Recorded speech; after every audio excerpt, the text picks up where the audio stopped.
Chapter 12. Vinyl had never felt more nervous in her life, or more excited. She hadn't moved since Octavia left. She couldn't move. Every single muscle was frozen, each hoof rooted to the ground by thoughts. She said she liked it. The DJ licked her lips again, as she had been doing for the past half hour, but she tasted naught but skin. No, she said she didn't hate it. There's a difference. She was just trying to spare my feelings. But that painful thought was quickly obliterated by virtue of a simple fact. She kissed me first. Finally, a grin broke through her conflicted expression.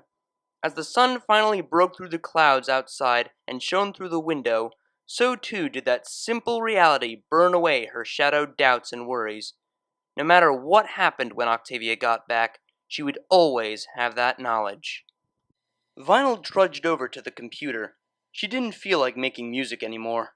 The reason being that what had started as an escape from reality had accidentally turned into the biggest reminder in the room. So, she simply saved her progress and powered down her equipment. Without the gentle whirring of her computer, the room seemed oddly muffled. The absence of noise was just as distracting as having the volume on maximum. Hurry up, Philly, she said, immediately feeling stupid as soon as the words left her mouth. Yeah, hurry up and deal with your emotional issues, which I probably caused, by the way, and get back here because I'm lonely. Why am I such an idiot? The unicorn whispered, smacking her face with a hoof. Before any suitable answer could present itself, the stifling silence was broken by the turning of a handle. She held her breath as the gray mare on whom all her thoughts were focused entered the room. The cellist was smiling, but Vinyl was too nervous to return it. Swallowing, she decided to let her roommate speak first. It was a tense few moments as Octavia closed the door and walked over to her, each second an eternity, each hoofstep a thunderclap. But no words ever came. Instead, there was a blur of motion and a sudden feeling of warmth against her chest. Vinyl hugged back without a second thought, finally letting a smile slip out. I'm guessing you feel better now? Chuckled the DJ. Octavia squeezed even harder, pressing her cheek into the other mare's white coat. Mm-hmm. Vinyl couldn't help but inhale as much of the cellist's scent as possible, trying to commit it to memory forever. There were no defining traits of the smell, and no matter how hard she tried, she couldn't think of enough words to describe it. All that came to mind was a name. Octavia. It encapsulated everything the scent meant, every feeling it induced within her, all the fury and want and innocent desire that she had denied for weeks in a single word. Octavia? She asked shakily, closing her eyes in order to reinforce the feeling of gray skin against hers. Yes, Vinyl? Replied the mare in question. Please tell me this means what I think it means? They pulled back in unison so they could see each other's face. The DJ slowly raised her head to meet the cellist's gaze. What do you think it means? She asked, as Vinyl desperately tried not to get lost in the endless violet of her eyes. Her heart pounding in her ears, Vinyl tried to form the words that had seemed so simple a few minutes ago. You like? I like you. The statement sent heat rushing over the unicorn's body, but she had to be sure. Like? like, giggled the cellist. And so, the time for words drew to a close. Vinyl celebrated the occasion by pushing forward and kissing her roommate as hard as she could. Octavia squeaked in surprise, but didn't try to pull away. The room was quiet, but for the sound of locked lips, heavy breathing, and the quietest vocalizations of happiness. It was a moment they would never lose, one that would define their bond in the coming days. Standing as they were in the dusty, glass-filtered sunlight, it looked as though a new dawn had arrived, marking their beginning with its own. It was only when a slightly less than refined noise escaped Octavia's mouth did they recall their senses. The offending mare cleared her throat as even more blood rushed to her cheeks. Let's pretend that didn't happen. Vinyl leaned in to nuzzle her. Not a chance, she whispered through her smile. Octavia stepped backwards out of the DJ's reach, panting slightly. "I think we need to stop for a little while. I, haven't had anything to eat since breakfast." For a few seconds, Vinyl contemplated pushing forward and continuing. Something about the cellist's body language told her such actions wouldn't receive any objections. But wasn't being pushy the reason Octavia got stressed out in the first place? No. This time, she would do things right. Want to head out and get something to eat then? Grateful for the few seconds to catch her breath, the Grey Mare raised an eyebrow thoughtfully. "Do you have anywhere in mind?" How about we go for a walk and see where we end up? Suggested Vinyl, floating her glasses over from her desk. "That sounds perfect." But as the unicorn made for the door, Octavia stepped in her path. Do you think you could leave your glasses here?" Huh? Why? The cellist sheepishly pawed at the ground with her right foreleg. "Because you have very pretty eyes. They shouldn't be hidden away." Vinyl's mouth worked, but nothing came out. In her 18 years of existence, no pony had ever complimented her eyes. At least not sincerely. While she had been lucky enough to escape most teasing during high school, there had still been a few incidents. But, at least for the moment, the DJ forgot all about those other ponies from her past. Instead, she removed the glasses and set them down once more. She suddenly felt very vulnerable from the reminder of how the world looked behind tinted lenses.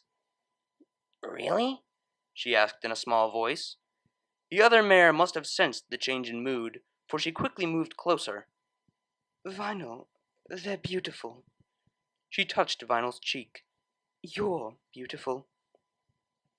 As corny as that was, thanks. They moved forward simultaneously for a quick peck, careful not to get carried away again. "Well?" Octavia adjusted her mane once more. "Shall we?" As expected, the streets were still cold and gray. An icy wind ripped through all who dared to venture outside, sending papers and manes alike into disarray. Most of the stores were open, but the cafes had all moved their tables inside and closed their shutters. From behind each door, a warm glow of light beckoned. But Vinyl was just fine where she was, walking beside a certain gray mare, trying desperately to salvage her hair. "This was an awful idea!" she called out over the wind. Just let it go, replied the laughing DJ. "I'll look ridiculous!" There's no pony around. Who cares? With a final, futile attempt to wrangle her mane, the cellist sighed in defeat and lowered her hoof. Within seconds, her charcoal hair was billowing freely behind her. "I feel ridiculous," she sulked. Oh, come on. My mane's going crazy too. Octavia gave her a flat look. "Your mane is crazy whether the wind is blowing or not. The difference is that it suits you." The unicorn grinned and bumped her flank against the other mare, eliciting an amusing squeak. You can fix everything when we get to, wherever we're going. Until then, be free, young one. Though she returned the grin after a moment's hesitation, it quickly took on a more sinister appearance. Without thinking, Octavia darted close and bit lightly on the DJ's exposed ear. It took less than a second, but the results were substantial. Vinyl stumbled and fell on her chest, hind legs in the air.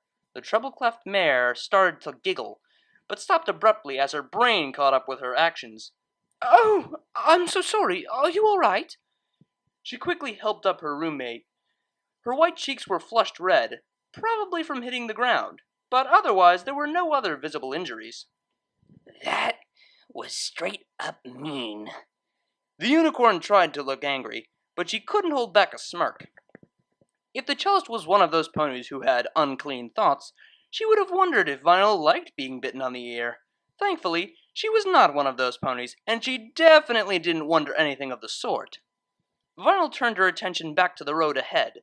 To her relief, she saw an enticing little diner on the corner of the street. It was one of the older kinds, or made to look that way, with red seats lining little booths, a long bar in the center from which to order, and checkered floors that gave the whole building a decidedly old-fashioned atmosphere. One that the DJ, despite her love for technology, felt insistently attracted to. An old-fashioned date in an old-fashioned diner. I bet Octavia's gonna love this. What do you think about this place? She asked nonchalantly. Octavia raised an eyebrow at the building in question, but soon broke into a warm smile. It does have a certain charm about it. The two mares trotted quickly through the door, eager to escape the cold. As expected, it was like walking into an open room on a summer day. Octavia immediately set to work trying to restore her mane to at least a semi-presentable state, while Vinyl made a beeline for the middle booth that looked out onto the street. Most of the tables and booths were occupied by other ponies who had also decided to take refuge from the weather. Their conversations and presence served to make the whole place feel welcoming. The DJ sat down and scooted over so the window was right next to her, intentionally making her roommate choose between sitting beside her or across from her. To her unspoken delight, Octavia sat down next to her and moved so close that they would be muzzle to muzzle if they turned towards each other. To hide her ear-to-ear grin, the unicorn looked out the window into the darkening street. Unaware of her friend's joy, as she was, Octavia cleared her throat nervously and whispered, Am I too close? The high walls between each booth would prevent the other patrons from seeing, so Vinyl turned back and daringly snaked a hoof around the gray mare's waist, pulling her close for a quick side hug. Billy, you can never be too close to me. Octavia giggled and risked a quick peck on Vinyl's cheek, causing them both to break out into barely stifled laughter. Only the sudden proximity of a waiter broke them out of their mirth. What can I get for you two? He asked, wearing a smirk that said he hadn't missed a thing. I'll have... I don't actually know what's on the menu. Any recommendations? Vinyl tried to remain nonchalant as she subtly removed her hoof from around the other mare's waist. Well, our dinner menu has everything from carrot roast to pumpkin soup. Or, he added slyly, we have a couple special that might interest you.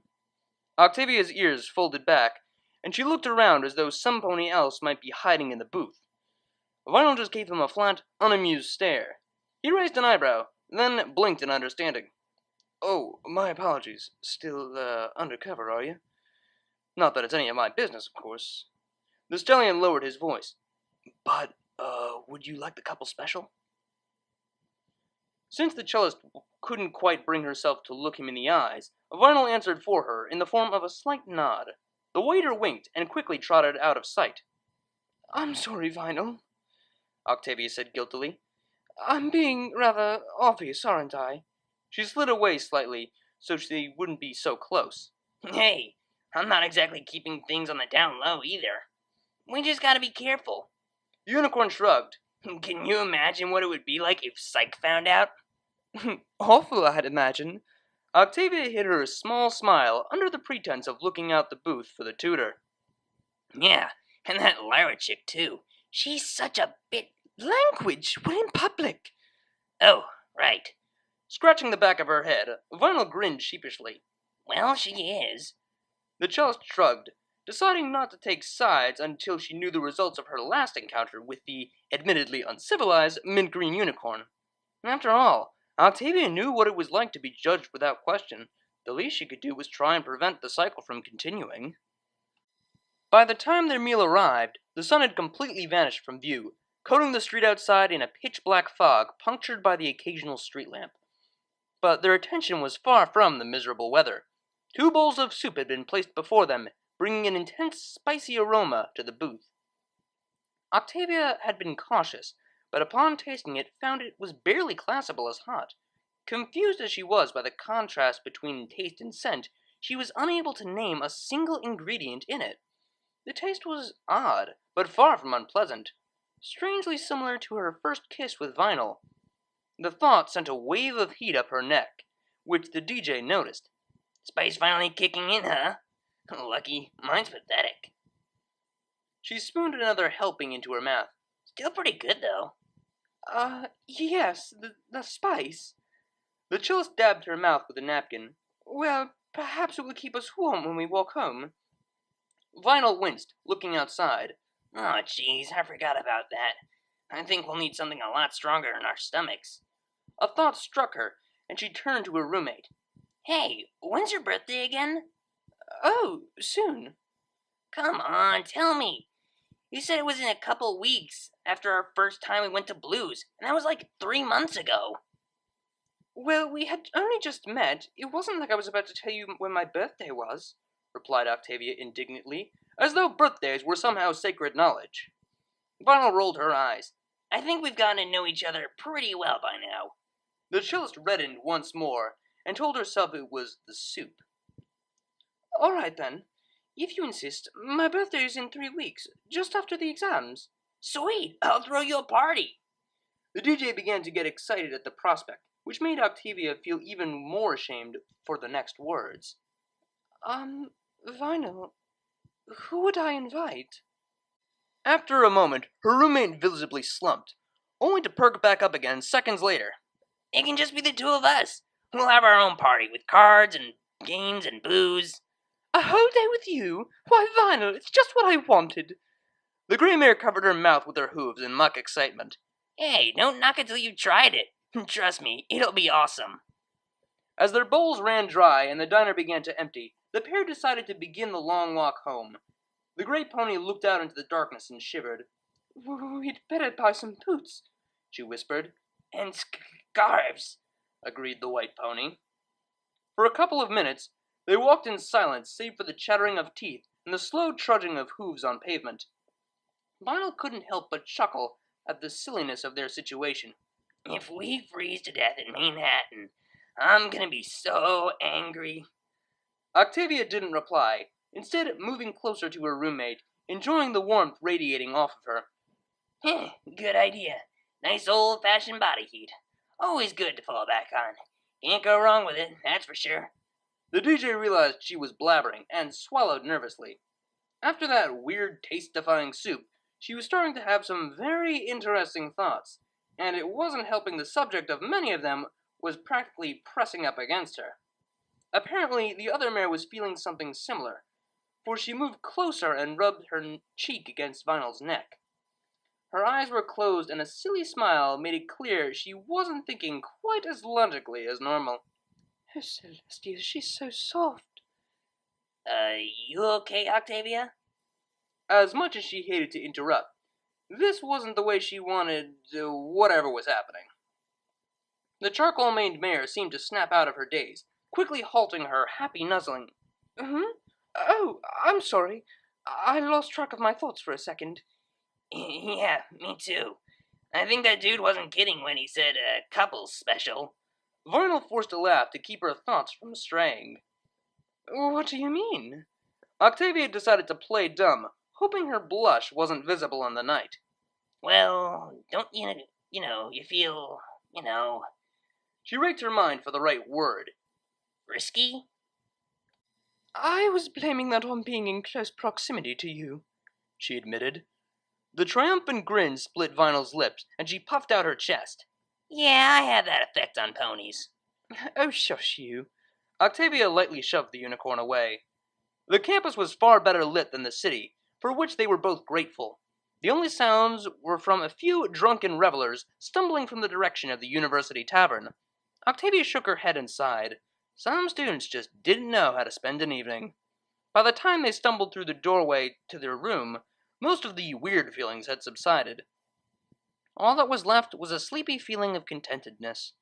This time, as she leaned against Vinyl, she yawned and tried to move closer. The DJ chuckled and spoke so softly it was hard to tell if she was meant for her to hear or not. You're so cute. Vinyl led her over to a bed, not really caring about who it belonged to. Come on, I'm feeling pretty tired too. Octavia did as she was directed, crawling beneath the covers and curling up. Even after the blanket was pulled up, she shivered slightly. She frowned in thought for a moment, but the solution quickly presented itself. With a pulse of tired magic, the unicorn lifted the blanket from the other bed and brought it over, giving the cellist another layer. Apparently, she wasn't completely checked out yet, as she raised her neck in concern. But you'll be cold, she said softly. Vinyl shrugged. Hey, I've slept on the street before. This is fine. No, get in. It took an entire millisecond before the DJ gave in to her roommate's request. Well, if you insist. She struggled to suppress her grin as she slid in beside Octavia, loving the warmth of both the blankets and the mare. Her own questionable feelings had fled as well, But what remained was no less powerful. Here she was, cuddling with the pony who had plagued her dreams for so long. How many of those dreams had ended like this, only for her to wake up and find her bed empty? She squeezed harder, refusing to let go. If this was a dream, then she never wanted to wake up. "Do you know what the strangest thing about this is?" whispered Octavia. Vinyl shook her head slightly. What? The cellist snuggled closer to her DJ. "It doesn't feel strange at all.